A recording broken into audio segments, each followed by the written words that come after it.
Elden Ring is a good game, but it does have a lot of, how should I say it, enemy types, things in previous game appearing in this game. So, alright, my point is Elden Ring is a masterpiece. It's great in every way. I mean, except for the little bit of bugs and stuttering. And that's a little bit disappointing due to them having been establishing titles on PC several times. For the big problem is that you see things that you've seen in previous games and it comes off as something that isn't really original. Not saying I don't like it, not saying I don't like the gameplay or any of the enemy types that have come before, but you kind of wish that they would be a bit more original with their creatures as well as the environment.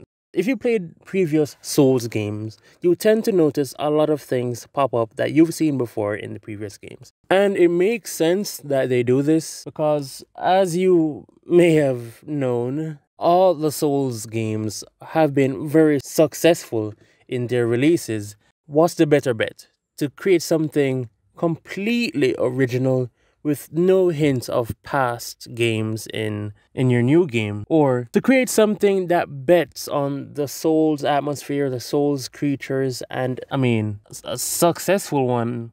So I mean it's not it's understanding that they want to go back on something that they know how to do, even put those monsters in that you've seen before. Elden Ring is basically junk food for Souls fan, except it's family size. And I'm telling you, people are biting the hell out of it. And I cannot blame them. I really want to get more into this game because so far I've seen nothing but excellent boss fights and just great movement from the NPCs themselves. Some people were actually complaining about not having maps and not much of a UI on the front screen, but I think that's a good thing. Having you figure things out by yourself is a little bit of the magic. Having you do the work gives you a kind of satisfaction that you don't get from a game that gives you everything that you need at the touch of a finger. So I appreciate that From Software kind of switched up the whole meta of the UI on the screen and gave us a little more work to do in finding the things that we want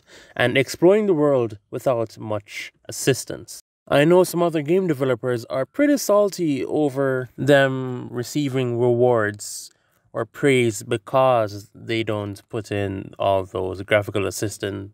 But maybe that's what they should think about, why they're getting praise for doing something like that.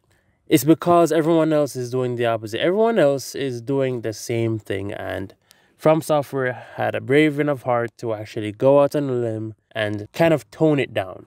I couldn't blame people if they put Elden Ring at the top of their list by the end of the year 2022 as the top game of the year. And it would make sense because of the fame it has garnered, the community, and just the overall experience. Though, as I said before, a bit buggy. Not buggy, but the frames kind of stutter. Bit of stuttering. But other from that, it's just a great game, and I can see why people would put it at the top of their list of this year. Maybe in 2024 or 2023, we'll have an Elden Ring too. And I would be hella excited for it, as From Software has proven time and time again that they know how to make a great game.